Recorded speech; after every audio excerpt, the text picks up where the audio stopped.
이어서 한번 볼게요. 그 재정 정책의 경제적 효과 이렇게 나와 있습니다. 자, 4절 보시면 재정 정책, 우리가 이제 재정 정책은 어떻게 하는가라고 하면 앞에서 말씀드린 것처럼 정부 지출을 증가시키거나 아니면 텍스를 이용하는 거죠.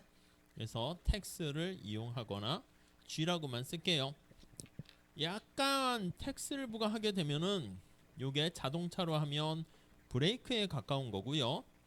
요게 이제 엑셀이라고 생각하시면 돼요. 가속을 붙일 때 사용하는 거라 보시면 되겠습니다.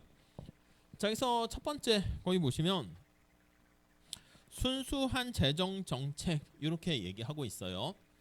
순수한 재정 정책이란 이렇게요. 앞에서 말씀드린 것처럼 정부가 정부 지출을 증가시키게 되는데 중앙은행 한국은행에다가 야 돈을 찍어 해가지고 통화량을 공급을 증가시켜가지고 이걸로 정부 지출하는 거, 이거는 순수한 재정 정책이 아닙니다. 그래서 얘는 X 이렇게요. 이렇게 순수하다라고 하면은 이 두 가지만 우리가 순수한 이렇게 할게요. 첫 번째 줄에 조세를 부과하거나 국공채를 발행해서 정부 지출을 증가시키는 것. 국공채도 근데 사실은 본드를 발행한다라고 해야 하는데 요거는 언젠가 갚아야 되는 거야. 그러니까 빌리는 거야. 그래서 정부가 국민들한테 국채를 발행했다. 이 본드라는 국채를 가지고 있는 사람에게 차용증이야. 그래서 나중에 세금을 부과하겠다는 것을 의미한다. 이렇게 보시면 되겠습니다. 자, 다시 정리하면 정부가 재정정책을 실시해서 어떤 경제적 효과를 거두게 됩니까? 라고 하면요, 거의 두 번째 줄에 나와 있는 것처럼 국민 경제의 안정, 경제적인 안정과 그리고 성장, 장기적인 측면에서의 성장이고요, 단기적으로는 안정, 이렇게 할 겁니다. 우리 경제성장에서 본 것처럼 아니 우리의 삶이 시간이 감에 따라서 이렇게 증가하는 게 트렌드가 바로 성장 아니겠습니까? 이코노믹 그로스가 되는 건데, 이게 성장할 때요 매끄럽게 성장하는 게 아니라 이렇게 우여곡절을 겪으면서 성장을 하겠지. 근데 이왕이면 여기 나와 있는 변동폭을 줄이는 그런 성장이 좋지 않겠습니까? 이 파란 색깔 같이 이렇게 되면 이게 뭐 평균을 따르면 요 트렌드는 비슷하긴 할 텐데 여기 나와 있는 이런 경우가 경기 변동이 훨씬 큰 거죠.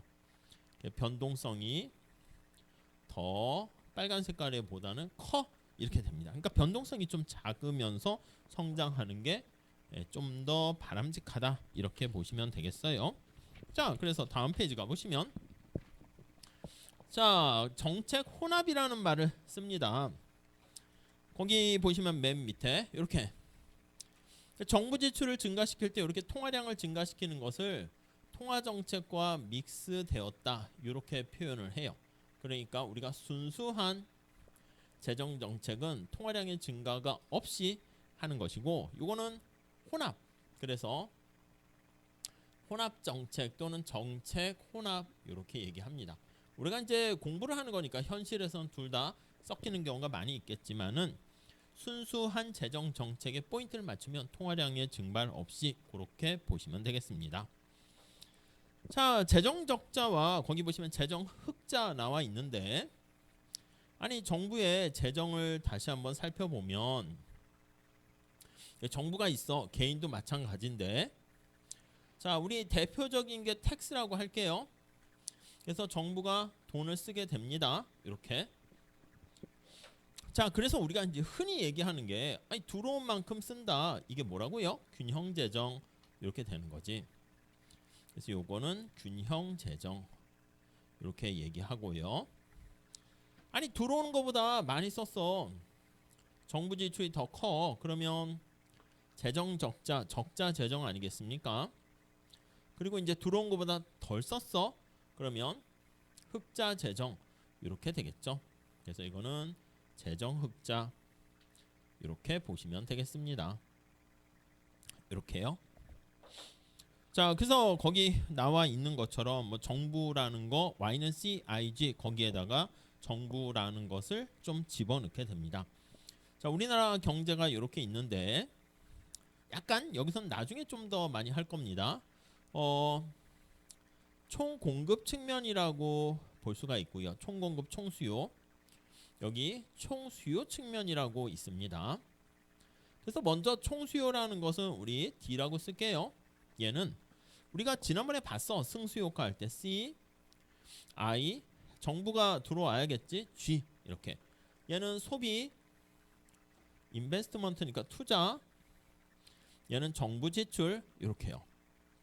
그러니까 정부가 요 뒤에다가 수요까지 붙이면 좋아. 소비 지출 수요, 투자 지출 수요, 정부 지출 수요. 근데 자꾸 길어지니까 이렇게만 썼어요. 그러니까 정부가 돈이 들어오면 어디다가 쓰니, 뭐 국가 전체적으로 어디다가 쓰니 이렇게 지출 내역을 나타낸 거야. 그 이게 어떻게 재원을 마련하니? 약간 느낌이 총 공급은 C, S, T 약간 이런 느낌이에요. 약간 민간과 관련된 게 어떻게 되는 거냐라고 하면은 요거야. 우리 전에 본 것처럼 민간 부분에서 저축을 했습니다. 그러면 누군가에게 돈이 필요한 사람에게 투자하려는 사람에게 연결이 되겠죠. 이 CC는 지우셔도 되고요. 아니면 누군가가 소비하면 누군가에게 주머니에 또 들어가는 거라서 양쪽 같이 들어가 있고요. 요게 이제 정부 부분입니다. 이렇게요. 그래서 이쪽에 해당하는 게 민간의 저축은 누군가가 저축하면 자금을 공급하는 거지. 내가 돈을 벌었어. 소비를 했어. 쓰고 남은 게 저축이잖아. 그럼 그거는 나는 당장 필요가 없으니까 보통 이제 은행에 넣는다 그러면 은행에서 필요로 하는 기업, 투자하려는 기업에게 자금을 제공해 주는 거죠. 자금의 수요에 해당하는 것이고 공급에 해당하는 거야. 이게 이제 정부의 재정과 관련된 얘기입니다. 앞에서 얘기한 것처럼 정부가 돈을 씁니다. 정부가 돈 어디서 마련해? 텍스를 통해서 마련하는 거지.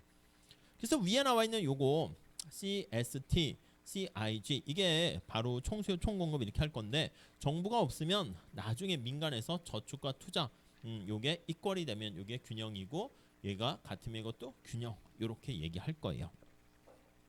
물론 이제 여기 수출 수입까지 더 집어넣는 거 볼 수는 있겠지만 요 정도만 정리하시고요. 자, 그래서 우리는 이렇게 총 공급과 총 수요가 같아지는 이렇게 볼 거예요. 자, 그래서 요거 살짝 정리를 다시 하면 그래서 S 플러스 T가 I 플러스 G, C는 양쪽에 겹치니까 지워버릴게요.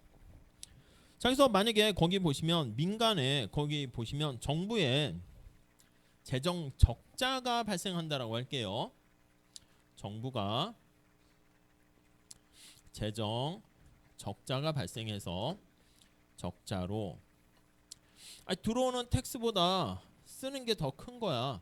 이렇게 되면 예를 들어서 가짜적인 숫자로 넣어볼까? 얘가 80인데 정부가 100 이렇게 된 거야.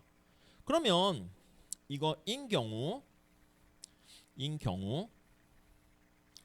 오케이. 자, 그러면 S와 I는 어떤 게 더 커야 되겠습니까? 살짝 보시면 20만큼 차이 나니까 얘가 50이다. 그러면 얘가 70이다. 이렇게 돼야 되니까 S가 당연히 커야 되겠죠. 그래서 그 얘기가 거기 있습니다.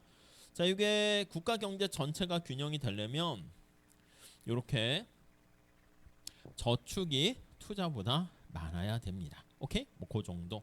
나중에 이제 여기 수출 수입까지 해가지고요. 경상수지, 뭐 적자, 흑자, 그리고 정부의 재정 적자, 흑자 뭐 이렇게까지도 확대하긴 할 거예요. 근데 우선 요 정도만 하시죠.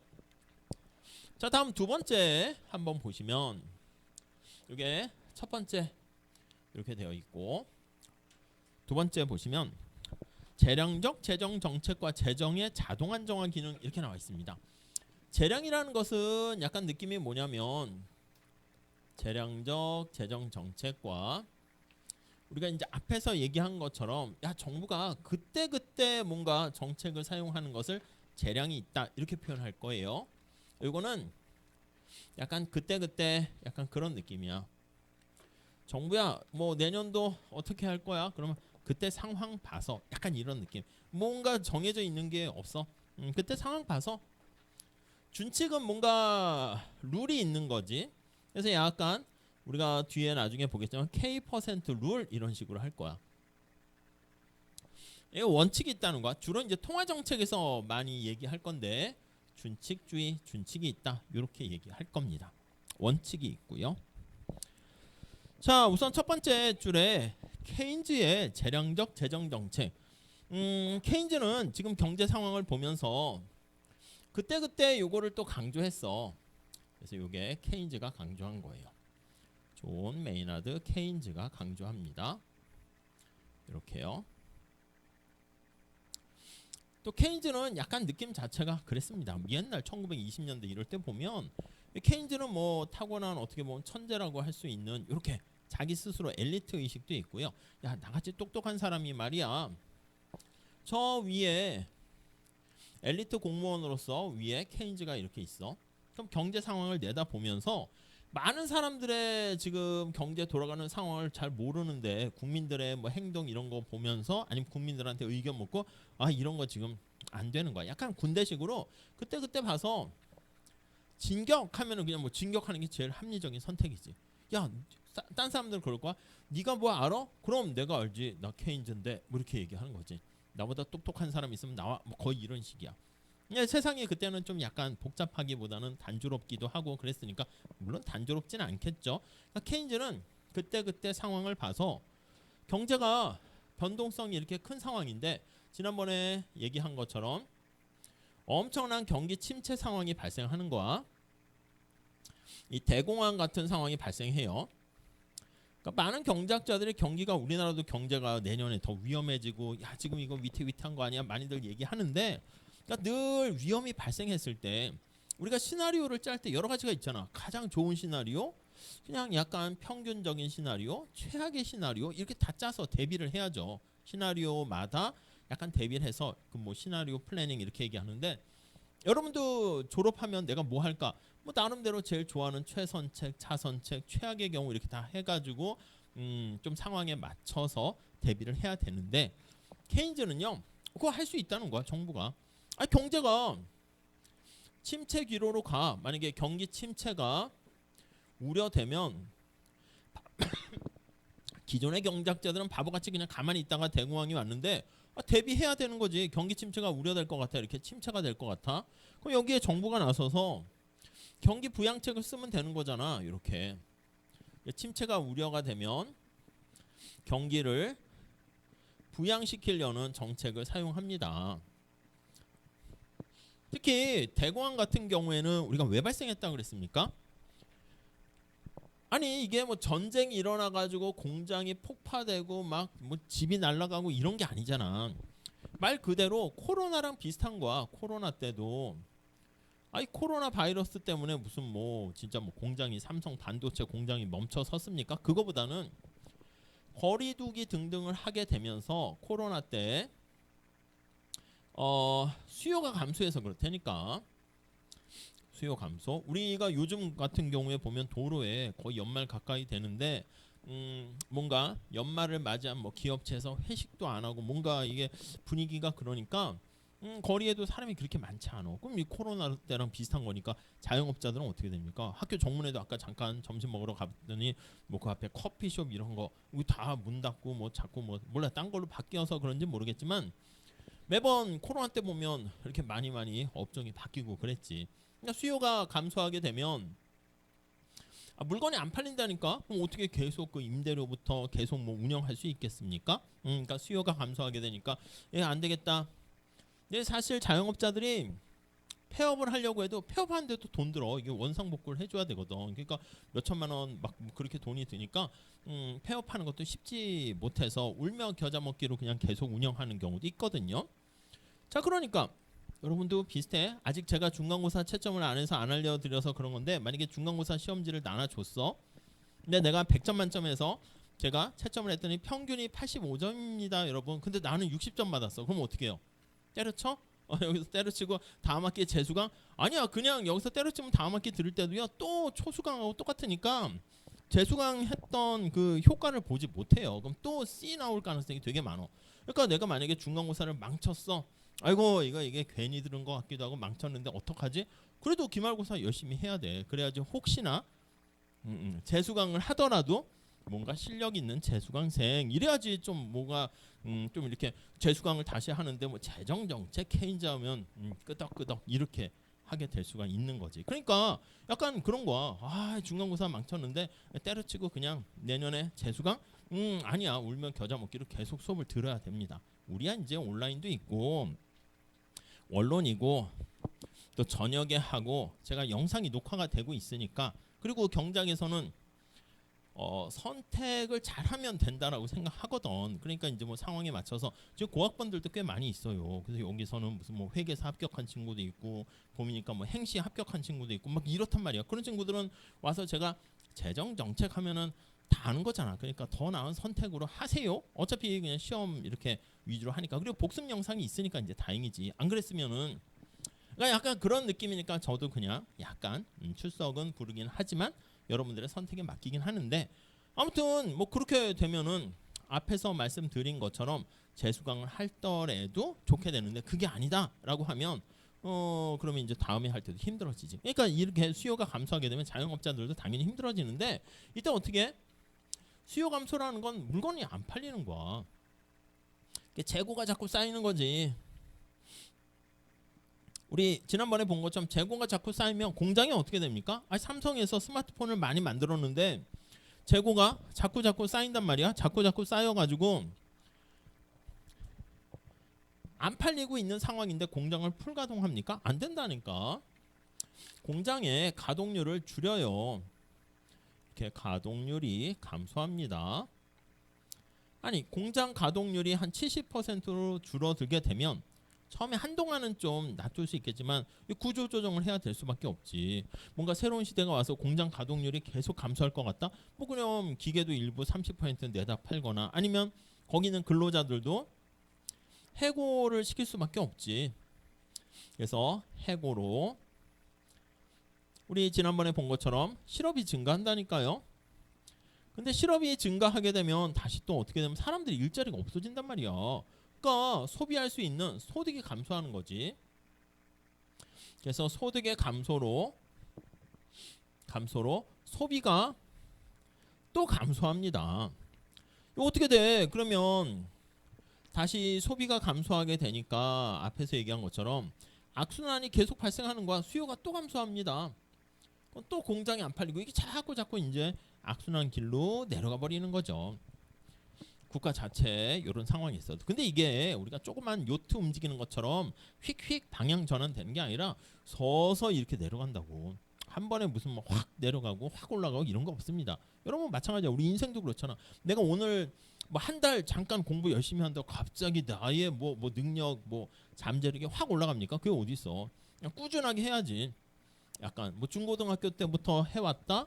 지금 대학교도 1학년 때부터 졸업할 때까지 쭉 하면은 또 변한다니까. 그러니까 우리가 이제 사실은 어떻게 보면 마지막 기회일 수도 있지. 학교 다닐 때, 대학 다닐 때. 그래서 여러분들이 방향을 어떻게 잡아가지고 얼마나 열심히 하느냐가 또 다른. 약간 어떻게 보면 이제 뭐 고등학교 때 대학을 어디 갔고 전공을 어떻게 했느냐 하는 것처럼 대학 졸업할 때쯤 되면 또 다른 모습 어떤 선택했느냐에 따라서 다 이제 제갈길로 가게 되고. 근데 직장 다니면서 이렇게 되면 20대 후반 30대 가면 그때는 뭐 하기가 쉽지가 않아. 뭐 집에서 뭔가를 엄청 지원해 주거나 그렇지 않으면 약간 당장 먹고 사는 것뿐만 아니라 그런 게 있으니까 나이도 있고 눈치도 보이고 막 그래서 뭐 새로운 시도하기가 쉽지가 않아요. 그렇기 때문에 지금이 또 다른 아무튼 그렇습니다. 이게 눈앞에 성과가 확 나타나지가 않아요. 그러니까 서서히 이렇게 나타난단 말이지. 아무튼 이런 상황이 됐을 때 케인즈는 야 정부야 뭐 하냐. 딱 봐서 경제가 수요가 감소해서 이렇게 내리막길이 될 것 같으면 지금 민간의 소비가 감소할 것 같으면 정부 네가 나서서 정부 구매라고 할까? 정부 지출입니다. 정부가 물건을 사줘. 이렇게 되는 거지. 삼성의 스마트폰이 안 팔려? 야 정부가 사가지고 그냥 공무원들 나나 공무원들도 스마트폰이 있어야 될 거잖아. 저 애플 쓰는데요. 아니야 삼성 써. 뭐 이렇게 하는 거지. 지금 극단적인 예를 드는 거야. 이렇게 해서 우리가 앞에 본 것처럼 새로운 수요를 창출해내는 거예요.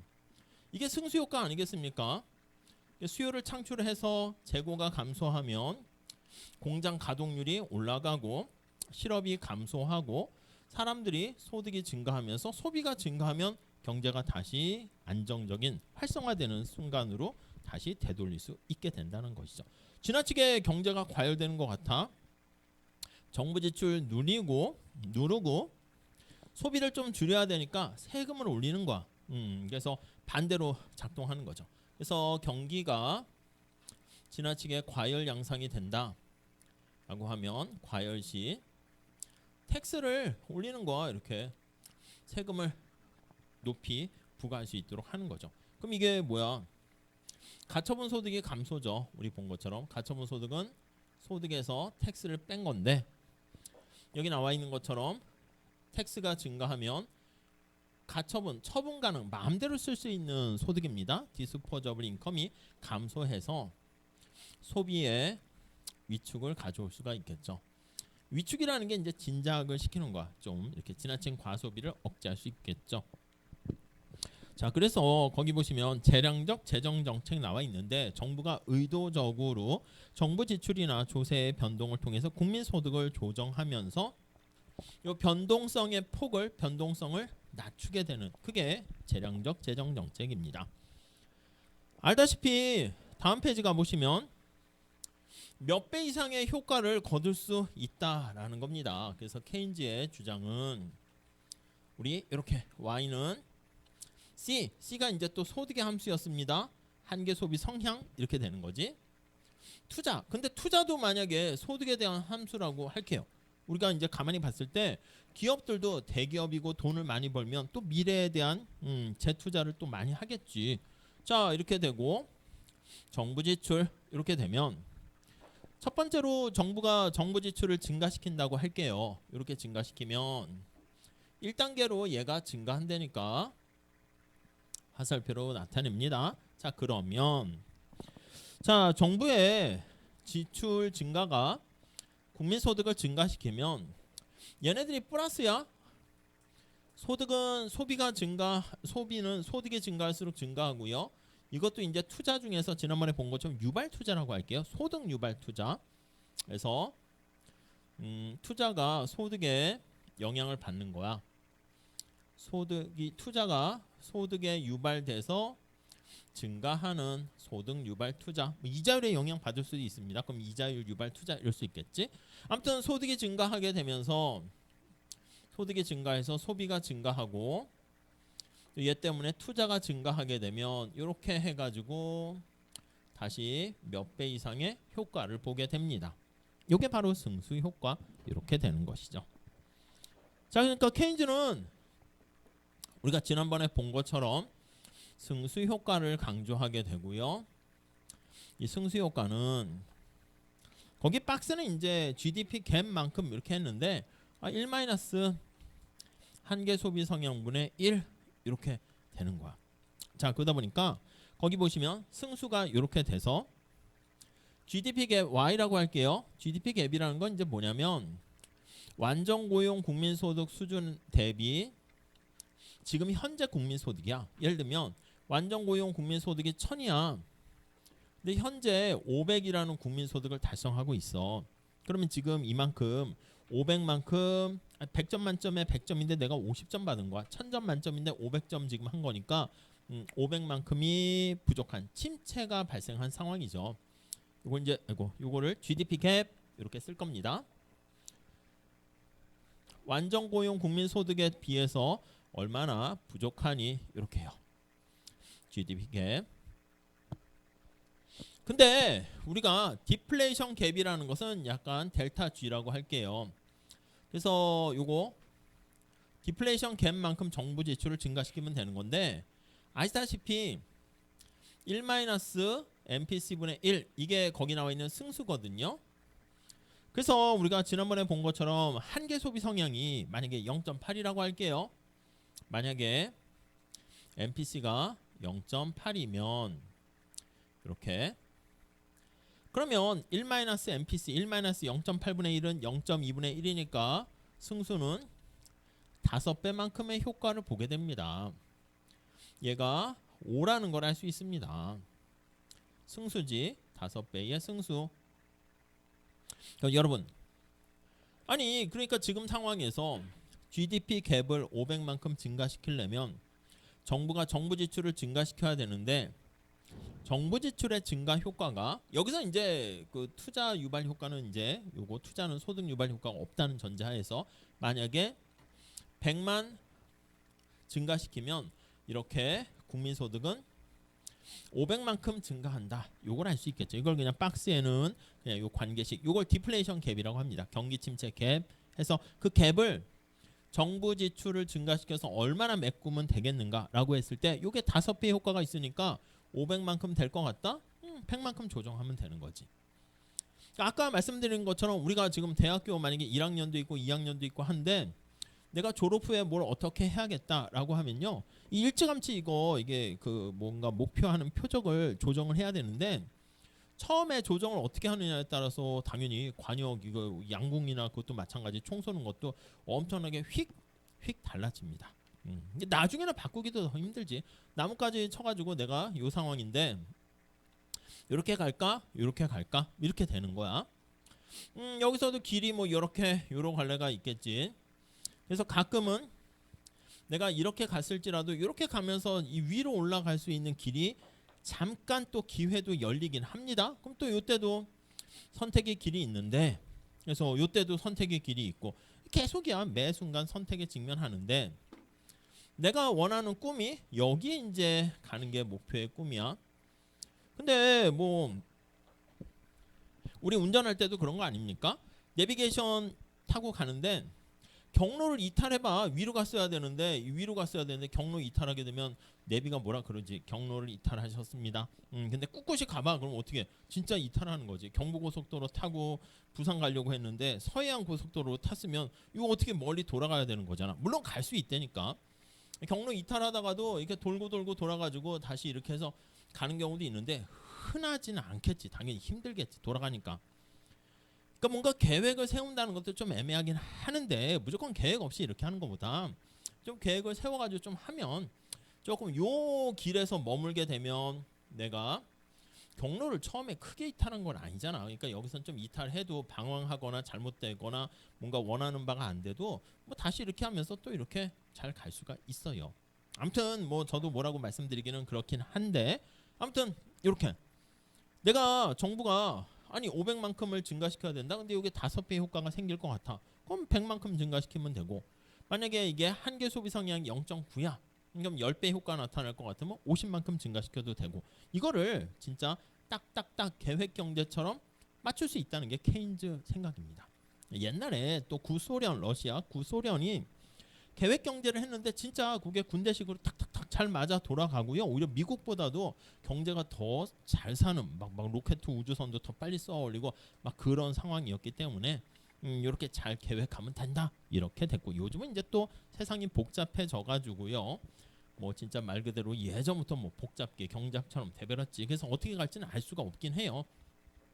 근데 아무튼 그나마 기본적으로 심플하게 보면 케인즈는 이러한 마인드고요. 자, 근데 그 밑에 가보시면 고전학파는 상반된 주장을 펼친다. 이 고전학파 이렇게요. 고전학파 주장은 아유 정부 개입하지 마 이렇게 생각을 하는 겁니다. 왜 그러냐라고 하면 아니 만약에 정부가